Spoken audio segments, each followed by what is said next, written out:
Hi అందరికీ నమస్తే అండి. నా పేరు Shyamala. Welcome back to my channel. ఈరోజు వీడియోలో నాన్ వెజ్ లవర్స్ కోసం ఒక సూపర్ కాంబినేషన్ మీల్ రెసిపీని చూపించబోతున్నానండి. Keema with prawns biryani combination డిఫరెంట్గా ఉన్న టేస్ట్ అయితే సూపర్గా ఉంటుంది. ఇంటికి బంధువులు వచ్చినా సరే చాలా ఈజీగా ఎక్కువ హడావిడి లేకుండా ఈ మీల్ని ప్రిపేర్ చేసుకోవచ్చు. టేస్ట్ అయితే చాలా చాలా బాగుంటుంది. మీరు తప్పకుండా ట్రై చేసి మీ ఫీడ్బ్యాక్ని కామెంట్లో చెప్పండి. ఈ వీడియోని స్కిప్ చేయకుండా చివరి వరకు చూడండి. వీడియో నచ్చితే తప్పకుండా లైక్ చేసి ఛానల్ని సబ్స్క్రైబ్ చేసుకోండి. ఛానల్ని కొత్తగా చూస్తున్న వారైతే తప్పకుండా సబ్స్క్రైబ్ చేసుకొని పక్కనే ఉన్న బెల్ ఐకాన్ని ఆన్లో పెట్టుకోండి. నేను పెట్టే వీడియో నోటిఫికేషన్ మీకు వస్తాయి. ఫ్రాన్స్ బిర్యానీ చేయడానికి ముందుగా రొయ్యల్ని శుభ్రంగా క్లీన్ చేసుకోవాలి.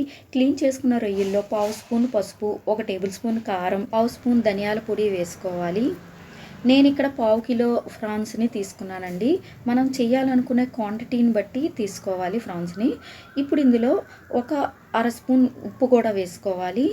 ఇందులోనే అల్లం వెల్లుల్లిపాయ పేస్ట్ 1 స్పూన్ వేసుకొని అంతా బాగా మిక్స్ చేసుకోవాలి. మిక్స్ చేసుకున్న దాంట్లో 3 టేబుల్ స్పూన్ల పెరుగు యాడ్ చేసుకొని మళ్ళీ అంతా మిక్స్ చేసుకొని పక్కన పెట్టేసుకోవాలి. ఇప్పుడు స్టవ్ వెలిగించుకొని ప్యాన్ పెట్టుకొని 5 టేబుల్ స్పూన్ల ఆయిల్ వేసుకోవాలి.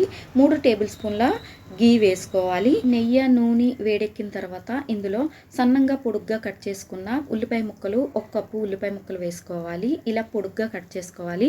బిర్యానీలోకి ఇలా అయితే బాగుంటుంది, అందుకే ఇలా కట్ చేసుకోవాలి. ఇప్పుడు ఇందులో కొంచెం కరివేపాకు, బిర్యానీ లీఫ్ ఉంటుంది కదా, అవి ఒక 2, దాల్చిన చెక్క 1, లవంగా, ఈ స్పైసెస్ అన్నీ కొంచెం కొంచెంగా వేసుకోవాలి. మీరు బియ్యం ఎంత తీసుకుంటారో దాని క్వాంటిటీని బట్టి ఇవన్నీ యాడ్ చేసుకోవాలి. ఫ్రాన్స్ బిర్యానీకి కొంచెం ఆయిల్ ఎక్కువగా ఉంటేనే టేస్ట్ బాగుంటుందండి. అలాగే ఇవి వేయించేటప్పుడు ఫ్లేమ్ని మీడియంలో పెట్టుకోండి. ఇది నేను ఇక్కడ 4 గ్లాసులు బియ్యం తీసుకున్నాను అనమాట. బాస్మతి రైస్ని ముందుగా కడిగి నానబెట్టుకోవాలి. ఇప్పుడు ఇలా కొంచెం వేగుతున్నాయి కదా, ఇందులో గుప్పెడన్ని జీడిపప్పు కూడా యాడ్ చేసుకోవాలి. మీకు జీడిపప్పు వద్దు అనుకుంటే స్కిప్ చేయొచ్చు, ఎందుకంటే ఇది ఫ్రాన్స్ బిర్యానీ కనుక ప్రత్యేకించి జీడిపప్పు అనేది అవసరం లేదు. బట్ నేను వేసాను అనమాట. ఇప్పుడు ఇందులో కొంచెం ఉల్లిపాయ ముక్కలు వేగిన తర్వాత ఇందులో 3 టేబుల్ స్పూన్ల అల్లం వెల్లుల్లిపాయ పేస్ట్ యాడ్ చేసుకోవాలి. అల్లం వెల్లుల్లిపాయ పేస్ట్ అనేది ఇంట్లో ప్రిపేర్ చేసుకుంటే స్మెల్ అది బాగుంటుంది. మనం చేసే కర్రీస్ కానీ బిర్యానీ కానీ టేస్ట్ అనేది రెట్టింపు అవుతుంది అనమాట. నేను ఇంట్లోనే ప్రిపేర్ చేసుకొని ఫ్రిడ్జ్లో స్టోర్ చేసుకుంటానండి, బయట అయితే కొన్ను. ఇప్పుడు కొంచెం అల్లం వెల్లుల్లిపాయ పేస్ట్ బాగా వేగి పచ్చివాసన పోయి మంచి సువాసన వచ్చిన తర్వాత ఇందులో టమాటాని చిన్న ముక్కలుగా కట్ చేసి వేసుకోవాలి. ఇక్కడ నేను వెజిటేబుల్స్ అన్నీ చాప్ చేసే మిక్సర్ గ్రైండర్లో నేను వేసాను అనమాట. దానివల్ల కొంచెం ఎక్కువసేపు పట్టించడం వల్ల టమాటా అనేది కొంచెం మెత్తగా అయిపోయింది. ఇలా మెత్తగా అవ్వాల్సిన అవసరం లేదు, చిన్న ముక్కలుగా కట్ చేసుకుంటే సరిపోతుంది. ఇప్పుడు టమాటా ఒక 2 నిమిషాలు వేగిన తర్వాత ఇందులో ముందుగా మనం ఫ్రాన్స్ని పెరుగు అన్నీ పట్టించాం కదా, అదంతా కూడా ఇందులో వేసేసుకోవాలి. ఫ్రాన్స్ ఇలాగా మనం పెరుగు, మసాలా, కారం అన్నీ పట్టించడం వల్ల అవి ఉప్పు కారం అన్నీ పట్టి బిర్యానీలో చాలా టేస్టీగా ఉంటాయి అన్నమాట. ఇప్పుడు ఇందులో 2 టేబుల్ స్పూన్ల కారం, ధనియాల పొడి 1/2 స్పూన్, గరం మసాలా 2 స్పూన్లు వేసుకోవాలి. మీరు కారానికి తగ్గట్టుగా వేసుకోవాలి. నేనైతే కొంచెం స్పైసీగా ఉంటేనే ఫ్రాన్స్ బిర్యానీ అనేది టేస్ట్ బాగుంటుంది, అందుకే కొంచెం స్పైసీగా వేశాను. ఇలా అయితేనే బాగుంటుందండి.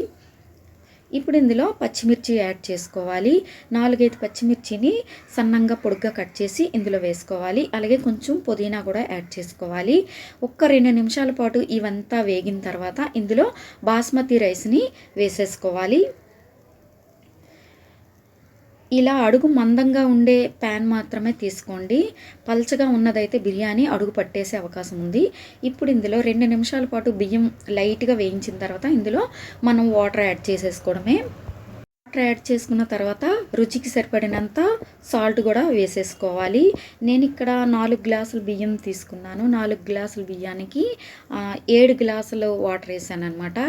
బాస్మతి రైస్కి అయితే లైట్గా వాటర్ తగ్గించి వేయడం వల్ల మనకి ముద్ద అవ్వకుండా పొడి పొడిగా వస్తుంది. చివరగా కసూరి మేతి వేసి మూత పెట్టి మీడియంలో పెట్టి ఉడికించండి. కొంచెం ఉడికిన తర్వాత ఫ్లేమ్ని పెంచి లాస్ట్లో ఫ్లేమ్ని బాగా తగ్గించి ఉడికించుకోవాలన్నమాట. బిర్యానీని అలా ఉడికించుకోవాలి. ఇప్పుడు మరో పక్క స్టవ్ వెలిగించుకొని ప్యాన్ పెట్టుకొని ఆయిల్ యాడ్ చేసుకొని 2 కప్పుల సన్నంగా కట్ చేసుకున్న ఉల్లిపాయ ముక్కలు వేసుకొని వేయించుకోవాలి.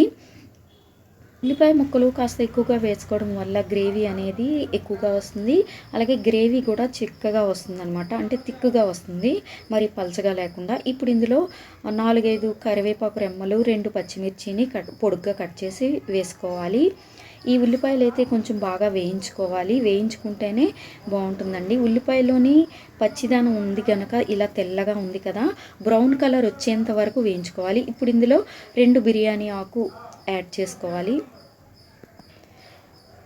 ఒక 2 నిమిషాలకి ఉల్లిపాయ ముక్కలు బాగా వేగిపోయాయి కదా, ఇప్పుడు ఇందులో అల్లం వెల్లుల్లిపాయ పేస్ట్ 1 స్పూన్ యాడ్ చేసుకోవాలి.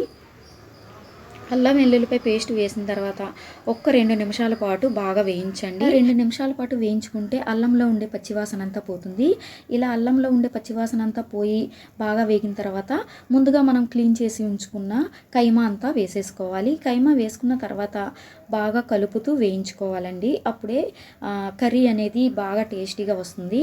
ఇలా పచ్చిగా ఉన్నప్పుడు వాటర్ వేసామనుకోండి, అది టేస్టీగా ఉండదన్నమాట. కుక్కర్లో ఉడకబెట్టే కర్రీ కన్నా ఇలా డైరెక్ట్గా చేయండి. ఇలా చేస్తే టేస్ట్ అనేది చాలా బాగా వస్తుందన్నమాట. ఇలా 2 నిమిషాల పాటు వేయించుకోవాలి.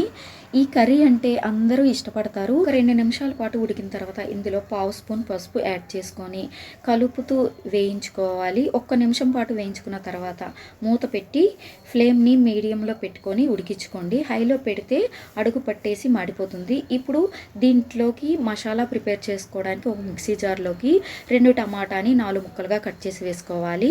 అలాగే 2 స్పూన్ల గింజల్ని యాడ్ చేసుకోవాలి. ఇందులోనే 1 స్పూన్ సోంపు వేసుకోవాలి. అలాగే 1/2 స్పూన్ కసూరి మెతి కూడా వేసుకోవాలి. ఇప్పుడు ఇందులో కొన్ని స్పైసెస్ 3 ఇలాచీ, చిన్న దాల్చిన చెక్క, 1 లవంగ, ఇవన్నీ కూడా యాడ్ చేసుకోవాలి. ఇప్పుడు ఇందులో జీలకర్ర కూడా 1/2 స్పూన్ జీలకర్ర కూడా వేసుకోవాలి. ఇందులోనే ఫ్రైడ్ ఆనియన్స్ ఉంటాయి కదా, అవి 2 స్పూన్లు యాడ్ చేసుకోండి. దీన్ని మూత పెట్టి మెత్తగా మిక్సీ పట్టించుకోవాలి. మిక్సీ పట్టించి దీన్ని పక్కన పెట్టేసుకోండి. ఇప్పుడు కైమాలో ఉండే వాటర్ అంతా కూడా బయటికి వచ్చి బాగా ఉడుకుతుంది కదా, బాగా వేగింది. ఇప్పుడు ఇందులో 2 స్పూన్ల కారం వేసుకోవాలి. కారం అయితే కొంచెం ఎక్కువగా వేసుకుంటేనే టేస్ట్ బాగుంటుంది. అలాగే ఎప్పుడైనా నాన్ వెజ్కి కొంచెం కారం ఎక్కువ యాడ్ చేసుకోవాలండి. అలాగే గరం మసాలా 2 స్పూన్లు, 1/2 స్పూన్ ధనియాల పొడి యాడ్ చేసుకోవాలి. అలాగే రుచికి సరిపడినంత ఉప్పు వేసుకొని అంతా బాగా మిక్స్ చేసుకోవాలి. ఇలా మిక్స్ చేసుకొని ఒక 2 నిమిషాల పాటు బాగా వేయించుకోండి. చూసారు కదా, అడుగు పట్టకుండా బాగా ఉడికింది. అడుగు పడితే ఎప్పుడు మాడిపోయే వాసన వస్తుంది. అసలు కూర అనేది టేస్ట్ పోతుందన్నమాట. తినేవాళ్ళు ఇష్టపడరు. ఇప్పుడు ముందుగా మనం మిక్సీ పట్టించుకున్నాం కదా ఫ్రైడ్ ఆనియన్స్, అవన్నీ ఆ మసాలా అంతా కూడా ఇందులో వేసేసుకోవాలి. ఆ మసాలా పట్టించుకున్న మిక్సీ జార్లో కొంచెం వాటర్ యాడ్ చేసుకొని ఆ వాటర్ కూడా ఇందులో వేసేసుకోవాలి. ఈ వాటర్ సరిపోదు, అందుకే ఇంకో గ్లాస్ వాటర్ని యాడ్ చేసుకొని అంతా బాగా మిక్స్ చేసుకోవాలి. ఇలా బాగా కలిపి అంతా బాగా మిక్స్ చేసుకున్న తర్వాత మూత పెట్టి ఫ్లేమ్ని మీడియంలో పెట్టి మాత్రమే ఉడికించుకోండి. అది ఉడుకుతుంది కదా, ఇప్పుడు బిర్యానీ ఎంతవరకు అయిందో చూద్దాం. బిర్యానీ అయితే ఆల్మోస్ట్ రెడీ అయిపోయిందనమాట. చూసారు కదా ఎంత బాగా వచ్చిందో. మంచి సువాసన అయితే వస్తుంది, మంచి వాసన వస్తుంది, చాలా బాగుంది. అబ్బా, కిచెనే కాదు ఇల్లంతా కూడా మంచి ఫ్లేవర్ వస్తుంది. ఇప్పుడు ఇందులో కసూరి మేతి కొంచెం లైట్గా పైనుంచి వేసుకోవాలి. ఇప్పుడు పైనుంచి 2 స్పూన్ల నెయ్యి యాడ్ చేసుకోవాలి. ఇలా పైనుంచి వేసుకుంటే సరిపోతుంది. చివరగా ఫ్రైడ్ ఆనియన్స్ కొంచెం పైనుంచి అలా వేసుకొని మూత పెట్టి ఫ్లేమ్ని బాగా స్లోలో పెట్టి ఒక 2 నిమిషాల పాటు అలా వదిలేయండి. దీనికి ఇంకా ఏ దమ్ అది పెట్టలేదు, కానీ బిర్యానీ అయితే రెడీ అయిపోయింది. 2 నిమిషాల తర్వాత చూస్తే చాలా బాగా వచ్చిందండి. టేస్ట్ అయితే సూపర్ అనమాట. మా ఇంట్లో ఈ కాంబినేషన్ అందరికీ బాగా నచ్చింది. ఇంకా కైమా కర్రీ అయితే మసాలా వల్ల సూపర్ టేస్టీగా ఉంది. ఈ వీడియో నచ్చితే తప్పకుండా లైక్ చేయండి, ఛానల్ని సబ్స్క్రైబ్ చేసుకోండి.